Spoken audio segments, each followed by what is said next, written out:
नमस्कार बच्चों, आज हम लोग देखने वाले हैं क्लास 5th साइंस का लेसन नंबर 23 का क्वेश्चन और आंसर। ठीक है, तो देखो बच्चों, जो आपके एक्सरसाइज में क्वेश्चन दिए गए हैं उनके भी आंसर मैं आपको देने वाली हूँ। उसके बाद जो आपके टेक्स्ट बुक में एक्स्ट्रा क्वेश्चंस रहते हैं ना, जो भी बीच बीच में क्वेश्चंस दिए रहते हैं, जैसे कि आप लोग को बताना चाहूँगी, देखो ये एक्सरसाइज के तो क्वेश्चन मैं आप लोग को देने ही वाली हूँ। ठीक है, उसके बाद ये जो बीच में क्वेश्चंस रहते हैं ना, जैसे कि यहाँ पर है कैन यू टेल, ये देखो यहाँ पर कुछ क्वेश्चंस दिए गए हैं, तो ऐसे टाइप के जो भी क्वेश्चंस हैं इनके भी आंसर मैं आपको इस वीडियो में देने वाली हूँ। ठीक है, तो चलिए अभी बिना कुछ देरी किए हम इस वीडियो को शुरू करते हैं। तो सबसे पहले हम लोग एक्सरसाइज देखेंगे। तो यहाँ पे आपका पहला क्वेश्चन क्या है, व्हाट्स द सॉल्यूशन। ठीक है, अभी इसका सॉल्यूशन क्या है, क्वेश्चन क्या है, पढ़ो इसको। यू आर वेरी हंग्री, आप बहुत ज़्यादा भूखे हैं, but the food has been left uncovered, लेकिन जो आपका खाना है ना वो ऐसे ही खुला ही छोड़ दिया गया था, मतलब उसको ढका नहीं, ऐसे ही खुला ही छोड़ दिया गया। तो ऐसे कंडीशन में आपको क्या करना चाहिए, क्या आप आपको बड़े जोरों की भूख लगी है, तो क्या आप वो खुला वाला खाना खा लोगे जो बिना ढके ही रखा गया था, उसको खाओगे या फिर कुछ और खाओगे। ठीक है, तो देखो हमने इसका आंसर लिखा हुआ है, मैं आपको समझाती हूँ, ध्यान से समझिएगा, क्योंकि ये आपके लिए यूजफुल हो सकता है, क्योंकि कभी कभी हमारे सामने भी ऐसी कंडीशंस आ जाती है। ठीक है, देखो आगे यहाँ पर बोला क्या जा रहा है, इसका आंसर है ये कि if the food is left uncovered it will be contaminated with dirt, dust and flies. देखो बच्चों, यहाँ पे ये बोला जा रहा है कि अगर आपका फूड जो है वो अनकवर्ड है, यानी कि ढका हुआ नहीं है, तो फिर वो क्या हो जाएगा, उसके अंदर धूल मिट्टी वगैरह जा सकती हैं, या फिर कई सारे कीड़े भी, जो मक्खियाँ होती हैं वो भी उसमें उड़ करके पड़ सकती हैं, राइट। मेनी माइक्रो ऑर्गेनिजम्स में बी प्रेजेंट इन देम, और ऐसा भी हो सकता है कि कई सारे माइक्रो ऑर्गेनिजम्स उसके अंदर क्या हो, प्रेजेंट हो। ठीक है, सच फूड कैन कॉज इन्फेक्शन, और अगर आप ऐसा खाना खाओगे तो वो आपको इन्फेक्शन उसकी वजह से हो सकता है, आप बीमार पड़ सकते हो। ओके, तो देयरफॉर क्या करना चाहिए, such food should not be eaten, उसे हमें खाना नहीं चाहिए। इफ़ वी आर हंग्री, अगर आप भूखे हैं, we can eat pack biscuit और fruits like banana which can be peeled and eaten. देखो बच्चों, अगर आपको सच्ची मुच्ची का बहुत ज़्यादा भूख लगी है, ठीक है, अगर हम भूखे हैं तो हमें क्या करना चाहिए, हम लोग बिस्किट खा सकते हैं पैकेट वाला, या फिर हम लोग कोई फ्रूट्स वगैरह खा सकते हैं। ठीक है, if food is boiling hot we can consume, otherwise even if we are very hungry we should not eat uncovered food. मतलब आप बहुत ज़्यादा भूखे हैं तो भी आपको अनकवर्ड फूड नहीं खाना चाहिए, दूसरी चीज़ें खा करके काम चला लो, लेकिन खुला हुआ खाना मत खाओ, क्योंकि उसके अंदर बहुत सारी बीमारियां हो सकती हैं, है ना, क्योंकि धूल मिट्टी वगैरह जाएंगी, अभी आपके अंदर जा करके वो नुकसान ही करेंगी ना, इसीलिए आपको ये बातों का ध्यान रखना चाहिए। अगला क्वेश्चन है आपके सामने कि which method of preventing the breeding of mosquitoes will you recommend for your surrounding. देखो बच्चों, जैसे कि आप लोग जानते हो, जो मच्छर लोग होते हैं वो कहाँ पे ब्रीडिंग करते हैं, पानी में ब्रीडिंग करते हैं, राइट, पानी में वो लोग अंडे देते हैं। ओके, तो अभी ब्रीडिंग रोकने के लिए, मच्छरों की संख्या बढ़ने से रोकने के लिए आप क्या करोगे, दो यहाँ पे ऑप्शंस दिए गए हैं, not allowing water to stagnate और spraying insecticides on the water. Why, मतलब आप क्या करोगे, जो आपके घर के आसपास पानी इकट्ठा, मतलब पानी इकट्ठा नहीं होने दोगे, या फिर उस पानी में आप क्या करोगे, जो भी आपके कीटाणुनाशक है, इंसेक्टिसाइड्स है ना, कीटाणुनाशक मतलब कीड़ों को मारने वाली दवाई का छिड़काव करोगे। क्या करोगे, दोनों में से आप क्या करोगे और क्यों करोगे। ठीक है, तो इसका आंसर देखिएगा कि in the stagnant water mosquitoes breed, mosquitoes spread disease like malaria, dengue and elephantiasis, ये एक बीमारी का नाम है। ठीक है, therefore stagnant water should not be allowed to remain in our surrounding. One can also use insecticide to destroy mosquitoes but this would also create insecticide pollution. देखो बच्चों, अभी यहाँ पे साफ साफ आपको बता दिया गया है कि जो हम लोग तो जानते ही हैं कि अगर पानी इकट्ठा रहेगा, गंदा पानी, तो उसमें मच्छर लोग क्या करेंगे, मतलब ब्रीडिंग करेंगे। ओके, तो हमें क्या करना चाहिए, और मच्छर की वजह से कई सारी बीमारियां होती हैं, आप लोग जानते ही हो, मलेरिया, डेंगू। ओके, ये सारी बीमारियां किसकी वजह से होती है, मच्छरों की वजह से होती हैं। ठीक है, तो हम लोग क्या करेंगे, गंदा पानी अपने आसपास इकट्ठा नहीं होने देंगे, राइट। और ऐसा भी हम लोग कर सकते हैं कि वो पानी में हम लोग इंसेक्टिसाइड्स का छिड़काव करें, लेकिन ऐसा करने से पता है आपको क्या होगा, ऐसा भी हम कर सकते हैं। ठीक है, उससे भी मच्छर मर जाएंगे, लेकिन उसकी वजह से पॉल्यूशन भी तो हो सकता है ना, इंसेक्टिसाइड्स पॉल्यूशन, ठीक है, हमारे आसपास। तो इसके लिए बेहतर क्या रहेगा, बताइए, बेहतर क्या रहेगा, हम लोग पानी ही ना इकट्ठा होने दे, है ना। चलिए आगे बढ़ते हैं। अभी क्वेश्चन नंबर 3 है यहाँ पे, ये सारे एक्सरसाइज के क्वेश्चन मैं आपको दे रही हूँ। ठीक है ना, पहला क्वेश्चन है what is an infectious diseases. ठीक है, इन्फेक्शियस डिसीज क्या होता है। ठीक है, तो इसका आंसर देख लो, the disease caused by specific micro organism is an infectious disease. मतलब वो डिसीज जो ना एक स्पेसिफिक माइक्रो ऑर्गेनिज्म की वजह से होती है उसको हम लोग इन्फेक्शियस डिसीज कहते हैं। It is transmitted from one person to another through infection. और ये जो आपका डिजीज होता है ना, ये एक पर्सन से दूसरे पर्सन में जा सकता है इन्फेक्शन के थ्रू। समझ में आया? तो ऐसे डिजीज को मतलब जो एक पर्सन से दूसरे पर्सन तक क्या होता है, मतलब ट्रांसफर हो जाता है। ओके, ये वाली बीमारी। ठीक है, आगे चले। समझ में आया ना? इन्फेक्शन मतलब बोलते हैं ना, इन्फेक्शन हो गया मतलब एक को हुआ, घर में एक को हुआ तो सबको हो जाता है। तो ऐसे डिजीज को हम लोग क्या कहते हैं, जैसे कि मैं यहाँ पे सर्दी की बात करती हूँ। पता है, मैंने खुद ये नोटिस किया है, अगर मेरे घर में किसी एक जन को सर्दी होती है ना, तो धीरे धीरे सबको हो जाती है। ठीक है, तो वो क्या हो गया, इन्फेक्शन हुआ ना। ओके, तो ऐसे टाइप के डिसीजेस को हम लोग क्या कहते हैं, यहाँ पे देखो लिखा हुआ है इन्फेक्शियस डिसीज कहते हैं। आगे चलते हैं, बी है यहाँ पे कि what are the mediums of the spread of diseases, यानी कि बीमारियां फैलने के कौन कौन से मीडियम्स हैं। तो देखो क्या क्या हो सकते हैं, contaminated water, air, water, food are the mediums of the spread of disease. Okay, lice, flea and mosquito also spread. Lice, flea और जो मॉस्क्यूटो होते हैं ये लोग भी क्या करते हैं, कुछ डिजीज को वो लोग स्प्रेड करते हैं। In case of skin diseases, अभी स्किन डिजीजेस में क्या होता है, direct contact through touch and contact with contaminated clothes और utensils are also cause disease. ठीक है, तो बीमारियां फैलने के कई सारे माध्यम हो सकते हैं, यहाँ पे मैंने आपको सारे ही बता दिए। आगे बढ़ते हैं, सी है यहाँ पर, what happens when there is an epidemic of a disease. देखो बच्चों, क्या होता है जब भी डिजीज का मतलब एपिडेमिक होता है। ठीक है, तो इसका आंसर देख लो कि when the epidemic of disease is spread, जब किसी भी मतलब डिजीज का एपिडेमिक फैल जाता है, many people from a particular area become will. ठीक है, इल मतलब वो पर्टिकुलर एरिया के कई सारे लोग जो होते हैं वो बीमार हो जाते हैं। कोई एपिडेमिक आता है ना, मतलब अचानक से कोई महामारी आ जाती है। ठीक है, जैसे कि अभी कोरोना आया था, राइट। तो एक पर्टिकुलर एरिया में लोग क्या होते हैं, बीमार होते हैं, और सबसे चौंकने वाली बात यह है कि उनको एक ही बीमारी रहती है। ठीक है, disease at the same time. देख लिया आपने, ध्यान से देख लीजिए इसको, ये तीनों क्वेश्चन देख लीजिए, उसके बाद हम आगे चलते हैं। अगला क्वेश्चन है यहाँ पे, व्हाट इज वैक्सीनेशन। वैक्सीनेशन क्या होता है बच्चों, अभी अभी कोरोना गया, राइट, तो सबको वैक्सीनेशन, सबने वैक्सीन लगवाई होगी, राइट, तो यही होता है आपका वैक्सीनेशन। ओके, तो अभी आप ऐसे तो बताओगे नहीं कि कोरोना था, हमने वैक्सीन लगवा ली, इसको बोल दिया वैक्सीनेशन। अगर एग्जाम में आपके क्वेश्चन आया तो आपको प्रॉपरली पूरा एक्सप्लेन करना पड़ेगा। ठीक है, क्या एक्सप्लेन करना पड़ेगा, देखो मैंने यहाँ पे लिखा हुआ है कि vaccination is the process in which the vaccine is given to the person और child through injection or as an oral dose. This vaccine builds resistance against a certain disease. When the disease causing germs enter our body, we already have the ability to fight against these germs, so we do not get that disease. Due to vaccination, the outbreak of an epidemic can be controlled and disease prevention can be done. Children are given vaccinations for many diseases as their resistance power first week. Okay, community programs for vaccination are also done to control epidemics. Okay, तो ये है बच्चों इसका answer. अभी इसमें लिखा क्या, मैं आपको थोड़ा सा ऐसे शॉर्ट में एक्सप्लेन करती हूँ।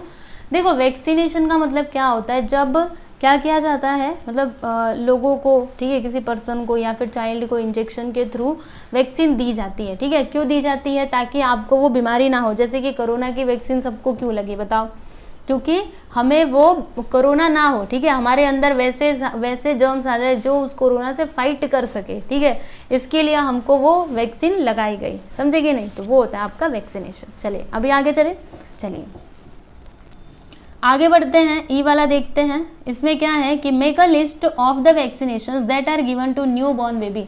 देखो बच्चों, आप लोगों ने नोटिस किया होगा, आपके घर में अगर कोई छोटा बेबी होता है, ठीक है, तो उसको क्या किया जाता है, उसको मतलब फिक्स रहता है कि 1 महीने बाद या फिर 6 महीने बाद या फिर 1 साल बाद उसको क्या करना है, उसको वैक्सीन लगवानी है, उसको सुई लगवाया जाता है। ठीक है, आपने देखा होगा जो भी मतलब बच्चे की माँ रहती है वो उसको लेकर के जाती है टीका लगवाने के लिए, है ना, ऐसा आपने सुना होगा। तो वो बच्चों को क्यों लगाया जाता है, उनको इसलिए लगाया जाता है ताकि उनको वो बीमारी ना हो, क्योंकि वो अभी नए नए इस दुनिया में आए हैं। ठीक है, तो उनके अंदर वो धीरे धीरे वो दवाइयाँ डाली जाती हैं कि वो उन बीमारियों से लड़ सके। ठीक है, तो कौन कौन से उनको दवाइयाँ दी जाती हैं, मतलब कौन कौन से इंजेक्शन दिए जाते हैं, तो देखो यहाँ पे सब कुछ लिखा हुआ है। पहला तो BCG का टीका लगता है बच्चों को, ठीक है, जो क्या है और जिसका नाम क्या है, मतलब BCG भी कहा जाता है और एंटी ट्यूबरक्लोसिस वैक्सीन भी उसको कहा जाता है, ठीक है। फिर जाके दूसरा ट्रिपल वैक्सीन उनको दी जाती है, ठीक है, तो उनको वो किस लिए दिया जाता है, तो यहाँ पे देखो लिखा हुआ है गिवन अगेंस्ट वूपिंग कॉफ, उसके बाद डिप्थीरिया एंड टिटेनस, ठीक है। फिर जाके उनको तीसरे नंबर पे पोलियो ओरल वैक्सीन दी जाती है, okay, given to build resistance against polio, polio से उनको लड़ने के लिए ये पोलियो वैक्सीन दी जाती है, ठीक है, जो भी न्यू बॉर्न बेबी रहते हैं उनको। आगे चलते हैं और अगला क्वेश्चन देखते हैं बच्चों। ट्रू और फॉल्स आपको बताना है। तो पहला यहाँ पर क्या है, फॉल्स है, दूसरा भी क्या है, फॉल्स है। क्या यहाँ पे intestinal disease spread through air, तो ये गलत बात है, ये सही नहीं है। दूसरा some disease are caused by the anger of the gods, नहीं नहीं ये भी गलत है ना, भगवान जी गुस्सा होंगे तो कुछ बीमारियां दे देंगे, नो इट्स नॉट ट्रू, ठीक है, तो ये आपका फॉल्स है। आगे चलते हैं, पांचवा देखते हैं, इसमें क्या है, classify the disease given below as disease that is spread through food, through water and through air. देखो बच्चों यहाँ पे कुछ बीमारियां दी गई हैं, तो आपको क्या करना है, इन्हें क्लासीफाई करना है कि ये बीमारियां किसके किसके थ्रू फैलती हैं, कौन सी बीमारियां एयर के थ्रू फैलती हैं, कौन सा फूड के थ्रू और कौन सी वाटर के थ्रू, ठीक है। तो देख लो यहाँ पे लिखा है हमने थ्रू एयर, तो एयर के थ्रू कौन कौन सी बीमारियां फैलती हैं, तो ट्यूबरक्लोसिस एंड डिप्थीरिया। फिर फूड के थ्रू तो टाइफाइड, कोलेरा, जॉन्डिस, गैस्ट्रो और डायरिया, ठीक है। और वाटर के थ्रू तो टाइफाइड, कोलेरा, जॉन्डिस और डायरिया, ठीक है। तो ये सारी बीमारियां फैलती हैं through air, through food and through water, okay, जो मैंने आप लोग को बता दिया क्लासीफाई करके।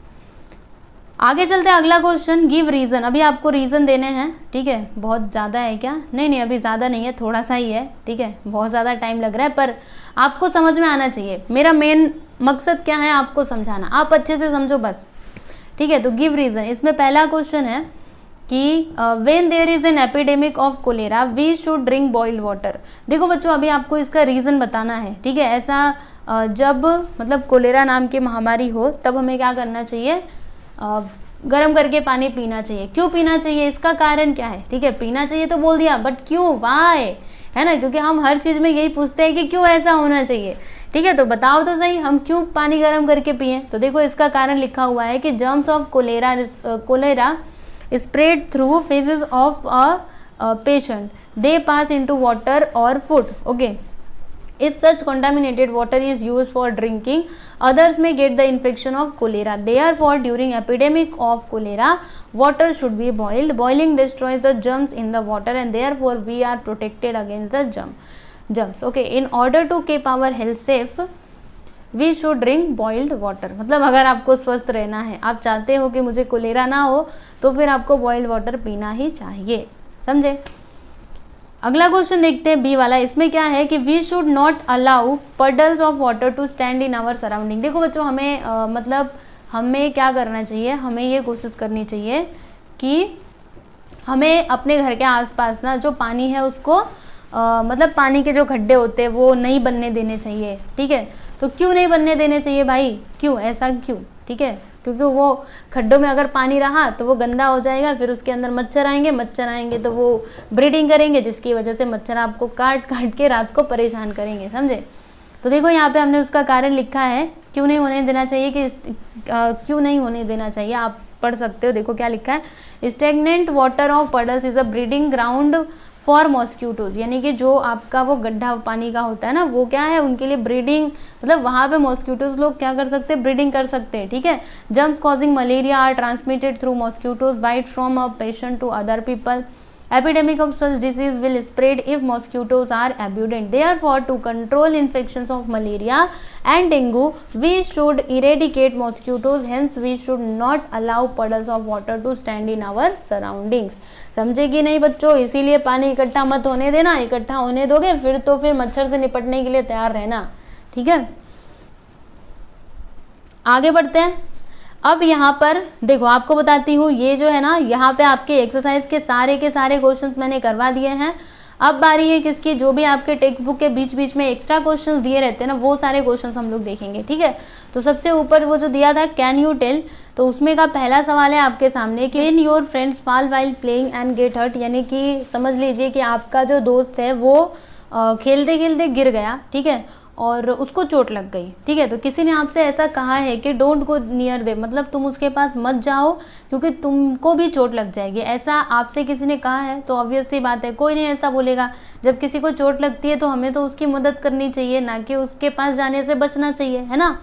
तो देखो हमने वही लिखा है कि nobody says no, says so, मतलब किसी ने भी ऐसा नहीं कहा है। In fact if anyone is hurt while playing, ठीक है, मतलब किसी को चोट लग जाती है खेलते टाइम पे, वी हेल्प देम, हमें उसकी मदद करनी चाहिए, समझे कि नहीं।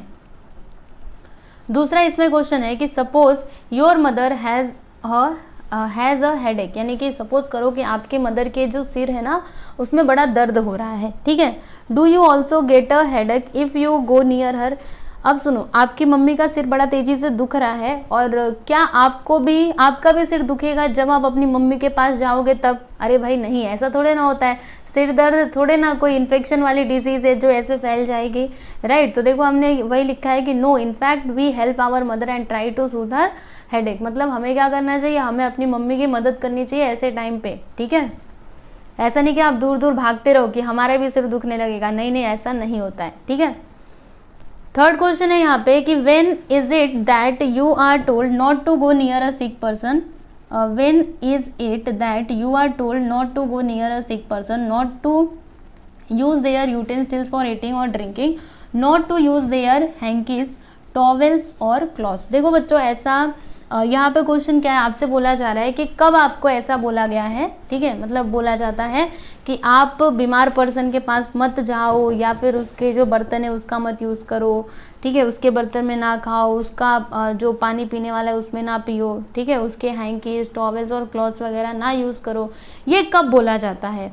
तो when there are chances of catching the disease of sick person, मतलब जो सिक पर्सन है, जो बीमार आदमी है, अगर उसके बीमारी को फैलने का खतरा अगर होता है तब जाके हमें ऐसा कहा जाता है। जैसे कि अगर मैं कोरोना की बात करूं, ठीक है, तो जो कोरोना अब तो चला गया, लेकिन जब भी आया था तो लोग क्या करते थे, अगर किसी को कोरोना होता था तो उसको अलग बर्तन में खाना देते थे, पानी देते थे, उसके कपड़े कोई नहीं छूता था, क्योंकि वो एक इन्फेक्शन वाली डिजीज थी ना, वो किसी को भी हो सकता था, अगर हम उसकी चीज़ें यूज़ करेंगे तो वो हमें भी हो जाएगा, ठीक है। तो ऐसी अगर बीमारी है किसी पर्सन के अंदर तो फिर हमें क्या करना चाहिए, उससे बचना चाहिए, उसके पास नहीं जाना चाहिए, ठीक है। Others tell us not to use their utensils for eating or drinking and not to use their hankies, towels और clothes, ठीक है। तो वही है, अगर उसको कोई ऐसी बीमारी है तो फिर हमें उसके पास नहीं जाना चाहिए, बाकी सिर दर्द है, कहीं पे चोट लग गई तो फिर हम उसके पास जा सकते हैं। अगला क्वेश्चन है यहाँ पर कि what steps will you take to ensure that dust and flies do not settle on the food in your house, ठीक है। अभी आप इसके लिए क्या करोगे कि जो आपके डस्ट एंड फ्लाइज है वो आपके फूड मतलब फूड इन योर हाउस उसमें आप वो सेटल ना हो सके, ठीक है। इसके लिए आप क्या करोगे, ठीक है, क्या कर सकते हो, आप क्या स्टेप्स लोगे। तो देखो यहाँ पे लिखा है कवर द फूड प्रॉपरली, हम क्या करेंगे, फूड को प्रॉपरली कवर करेंगे, क्योंकि जब वो खुला रहेगा तब मक्खियाँ वगैरह तो आकर के उधर मंडराएंगी ना, धूल भी उसमें पड़ सकते हैं, इसीलिए हम क्या करेंगे, cover the food properly so that dust and flies do not settle on the food and contaminate it, मतलब वो लोग वहाँ पे आए नहीं, ठीक है, फूड में ना जाए और उसको हमारे फूड को गंदा ना करे, ठीक है। आगे चलते हैं। अभी देखो बच्चों इसमें क्या बोला गया है कि सुनिएगा, why should you not to go to school. देखो जैसे कि आप लोगों ने एक बीमारी देखी होगी, ठीक है, वो जो आप लोग को भी कभी ना कभी तो हुई होगी, सबको होती है, आँख आना, कभी आपने सुना है आँख आना, ठीक है। तो उसका नाम इंग्लिश में देखो ये है इसको थोड़ा अजीब है थोड़ा नाम, ठीक है, तो थोड़ी सी पढ़ने में परेशानी हो सकती है, बट आप लोग पढ़िएगा, ठीक है। तो इसका मतलब होता है आँख आना, ठीक है। तो यहाँ पे बोला जा रहा है कि आपकी जब भी आँख आई हुई है तो फिर आप स्कूल क्यों नहीं जा सकते, ठीक है, आपको स्कूल नहीं जाना चाहिए। जब किसी की आँख आती है तो मना करते हैं ना कि अरे तू बाहर मत जा, स्कूल मत जा, क्यों ऐसा, क्योंकि पता है अगर हम जिसकी आँख आई होती है अगर हम उसकी आंखों में देखते हैं ना तो वो हमारे मतलब हमको भी वैसा ही हो जाता है, ठीक है, इसीलिए हमें स्कूल नहीं जाना चाहिए ऐसे कंडीशन में। तो देखो यहाँ पे वही लिखा गया है पूरा इसका आंसर कि जो आँख आने वाले जो जर्म्स होते हैं, ठीक है, तो वो स्प्रेड हो जाते हैं वन आई टू अदर, मतलब अगर आपकी आंखों में कोई देखिएगा ना तो वो उसको भी हो जाएंगे, ठीक है। तो इसीलिए हमें क्या करना चाहिए, हमें घर पे ही रहना चाहिए, क्योंकि बीमारियां आप दूसरों को दोगे तो ये अच्छी बात नहीं है ना। इसीलिए जब आपकी आँख आती है तो कृपया करके घर में ही रहा करो, जब ठीक हो जाए फिर जा करके खेलो कूदो, पढ़ने जाओ, मज़े करो। ओके, तो वही यहाँ पे दिया गया है, समझे कि नहीं। तो इस प्रकार से आपका ये जो लेसन है, लेसन नंबर 23, इसके क्वेश्चन आंसर्स हमने कंप्लीट कर लिए हैं। मुझे उम्मीद है आप लोग को सारे क्वेश्चंस के आंसर समझ में आए होंगे, ठीक है। तो ये वीडियो आपको कैसा लगा कमेंट करके जरूर बताना, और साथ ही साथ आपको ये भी बता दूं, आपके जो दूसरे अदर सब्जेक्ट्स हैं उनके भी क्वेश्चन आंसर के वीडियो मैंने ऑलरेडी अपलोड किए हुए हैं अपने चैनल पे, तो आप लोग जरूर जा करके प्लेलिस्ट में देख सकते हो उन सारे वीडियोज़ को, ठीक है। चलो बच्चों, मिलते हैं अभी हम लोग नेक्स्ट लेक्चर में।